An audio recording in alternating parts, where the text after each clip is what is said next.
Assalamualaikum to everyone. Today we are going to discuss the approaches towards syntax. Our first approach is traditional approach.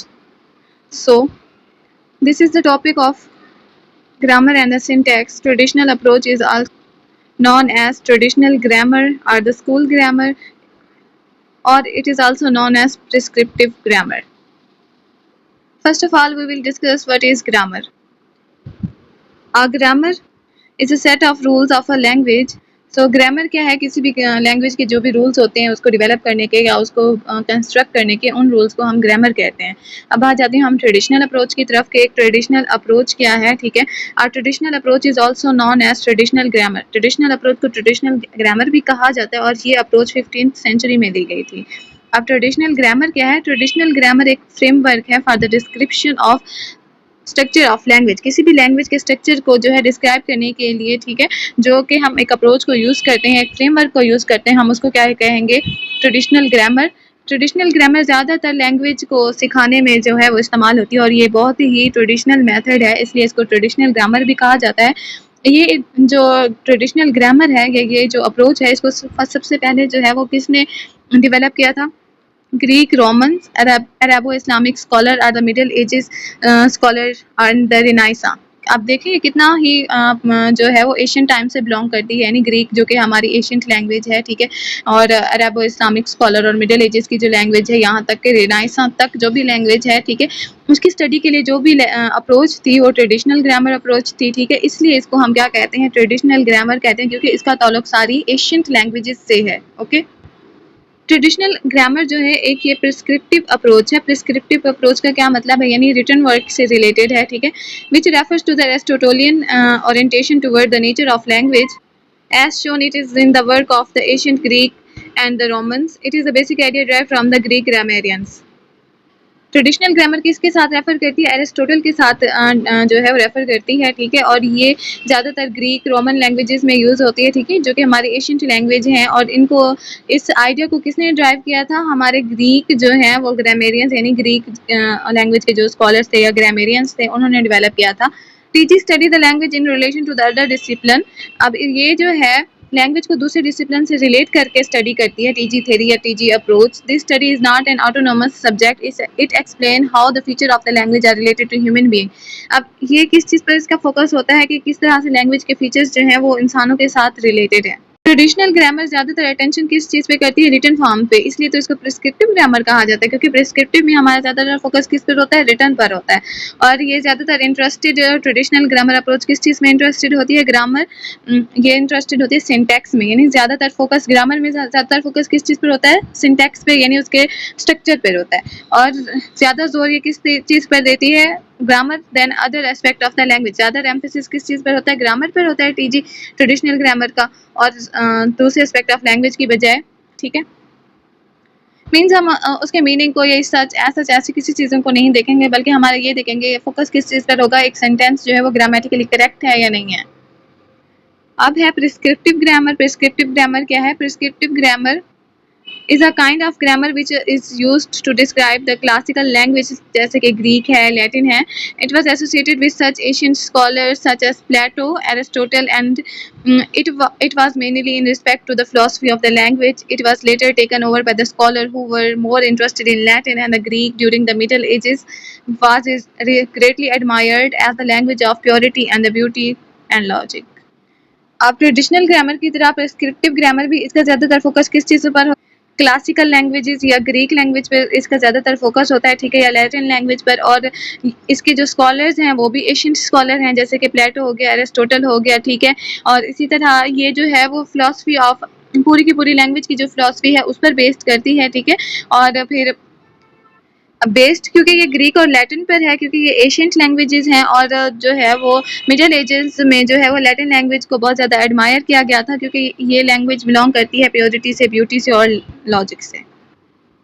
अब है characteristics of prescriptive grammar. Prescriptive grammar के characteristics क्या हैं?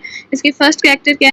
पहला इसका characteristic है deductive approach. Deductive approach का क्या मतलब होता है कि ग्रामर को जो है वो पहले उसके रूल्स सिखाने चाहिए हमें, ठीक है, फर्स्ट उसके रूल सिखाने चाहिए, उसके बाद स्टूडेंट्स को उसके एग्जाम्पल देकर सिखाना चाहिए, ठीक है। अब ये जो ग्रामर है ये हिस्टोरिकल अप्रोच पर बेस्ड है, ठीक है, जिसमें पहले जो है किसी भी लैंग्वेज के रूल्स सेट किए जाते हैं, ग्रामेटिकल रूल्स सेट किए जाते हैं, उसके बाद जो है वो बच्चों को उन्हीं रूल्स के ज़रिए जो है समझाया जाता है और वो लैंग्वेज सिखाई जाती है, और किसी को भी ये भी अलाउ नहीं किया जाता कि उन रूल्स को कोई वायलेट करे। दूसरी हमारी क्या कैरेक्टरिस्टिक है, पार्ट ऑफ स्पीच। अब ट्रेडिशनल ग्रामर जो है या प्रिस्क्रिप्टिव ग्रामर बिलीव ये कर कि एक लैंग्वेज के अंदर 8 पार्ट ऑफ स्पीच हैं, ठीक है। अब वो 8 पार्ट ऑफ स्पीच ही जो है पूरी की पूरी ग्रामर को डिफाइन करते हैं। जैसे noun is the name of person, इसी तरह से प्रोनाउन जो है is the word used in the place of the noun and the verb is the action and adjective of describing the verb. इसी तरह सारे 8 पार्ट्स ऑफ स्पीच मिलकर एक ग्रामर का जो है वो जो है इंटेग्रल पार्ट बन जाते हैं। इसकी अगला कैरेक्टरिस्टिक क्या है, complete thought of a sentence, के एक सेंटेंस को जो है वो कंप्लीट थॉट कन्वे करनी चाहिए। मीन्स कि इनकम्प्लीट कोई भी सेंटेंसेस ना हो, सेंटेंस बड़ा हो सकता है, 2 या मोर क्लास पर भी डिपेंड हो कंटेन कर सकता है, वो डिपेंडेंट और इंडिपेंडेंट क्लास को मिलकर भी, ठीक है। और लेकिन वो जो है क्लास जो है या वो जो सेंटेंस है, ठीक है, वो अपना का पूरा एक मीनिंग क्लियर करे, कोई जो है वो इनकम्प्लीट बात ना हो।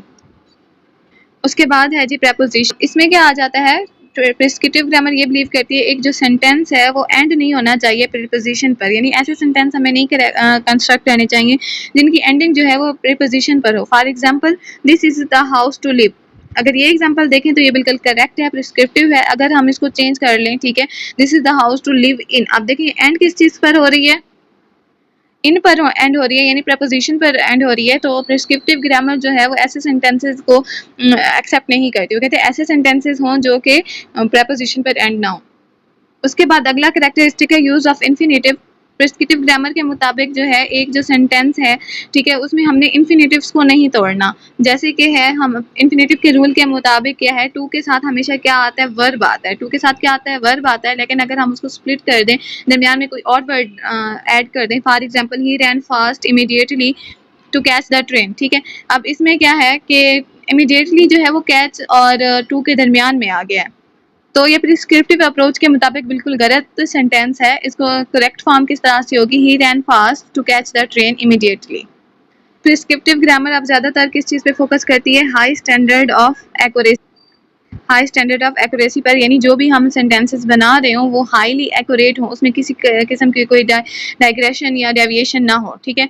अब जब हम स्पोकन फॉर्म में कोई भी लैंग्वेज यूज़ कर रहे होते हैं उसमें बहुत सारे ऐसे वर्ड आ जाते हैं जो कि इनएक्यूरेट होते हैं, ठीक है, या करप्ट लैंग्वेज यूज़ कर लेते हैं, ठीक है, जो कि प्रिस्क्रिप्टिव ग्रामर के मुताबिक बिल्कुल गलत है। प्रिस्क्रिप्टिव ग्रामर क्योंकि रिटन फॉर्म पर बेस्ड होती है और रिटन फॉर्म में जो है वो सेंटेंसेस हाईली एक्यूरेट होते हैं, उसमें जो है वो डेविएशन की गुंजाइश कम होती है। उसके बाद नेक्स्ट कैरेक्टरिस्टिक है लैंग्वेज शुड बी लॉजिकल, कि हमें लॉजिकल लैंग्वेज यूज़ करनी चाहिए।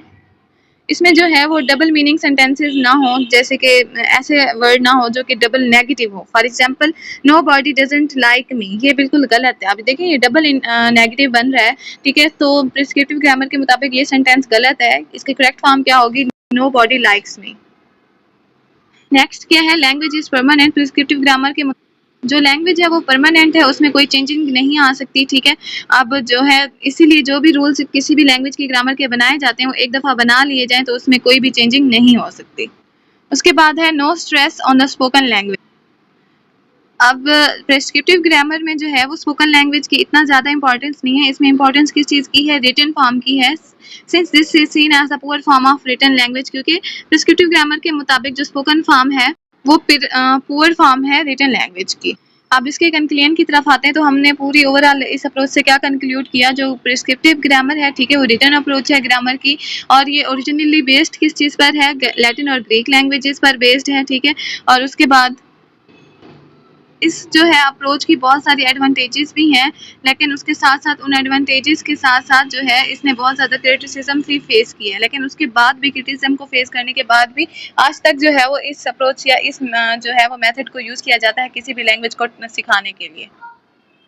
Thank you for watching. अगर आपने अभी तक मेरा चैनल सब्सक्राइब नहीं किया, डू सब्सक्राइब माई चैनल।